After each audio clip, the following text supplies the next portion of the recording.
അർജുൻ ആന്റിക്കെതിരെ കാപ്പ ചുമത്താനുള്ള നടപടികൾ ആരംഭിച്ച police case history report തയ്യാറാക്കി ഈ ആഴ്ച തന്നെ കണ്ണൂർ ജില്ലാ കലക്ടർക്ക് കൈമാറും. ജില്ലാ പോലീസ് മേധാവി നൽകുന്ന റിപ്പോർട്ട് പരിഗണിച്ച് കലക്ടർ അന്തിമ തീരുമാനമെടുക്കും.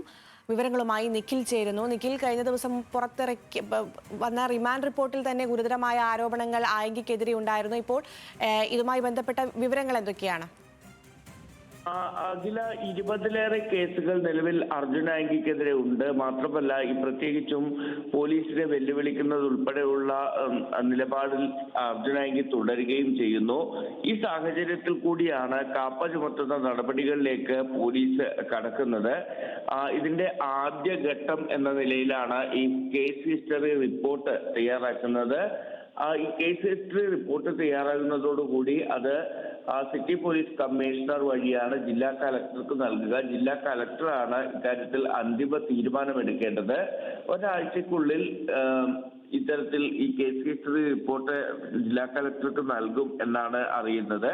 അതിനനുസരിച്ച് പിന്നീട് ഈ കാപ്പ ചുമത്തുന്ന കാര്യത്തിൽ കലക്ടറുടെ ഉത്തരവ് ഇറങ്ങും എന്നുകൂടിയാണ് മനസ്സിലാക്കുന്നത്.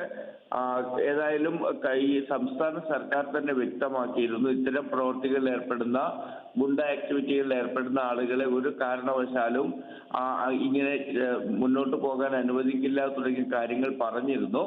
അങ്ങനെ കർശനമായ നടപടികൾ സ്വീകരിക്കാൻ തന്നെയാണ് നീക്കം. അതിന്റെ ഭാഗമായി കൂടിയാണ് അർജുൻ ആന്റിക്കെതിരെ കാപ്പ ചുമത്താനുള്ള ഒരു തീരുമാനത്തിലേക്കും എത്തുന്നത് എന്നാണ് ലഭിക്കുന്ന വിവരം.